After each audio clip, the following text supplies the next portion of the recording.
dalším pekelným pánem ze třídy 4. AL je Viktor Neubauer.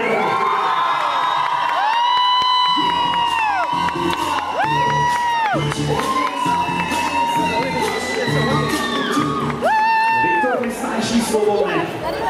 Do pekla by se dostal za lenost. To nikde moc neříkají hlavně u pracovního pohovoru. Jeho oblíbené pití je kakao a Viktorovo motto: i ten, kdo má štěstí, může dostat pěstí. To ano. U něj to platí. Je to tak, to je Viktor Neubauer!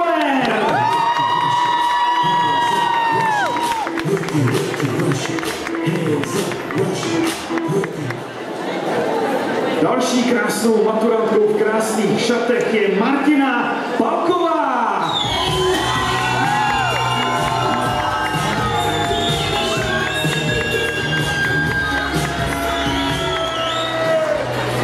Na co Martinu můžete pozvat? Na zlatou tequilu, žlutej Polar a Ferrari. Martine motto: hodní holky se dostanou do nebe, zlobiví všude.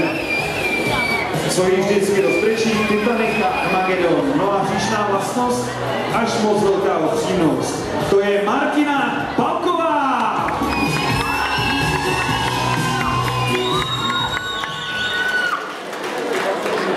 No a v ďábelsky svůdných šatech už k nám přichází Lenka Pavlíčková!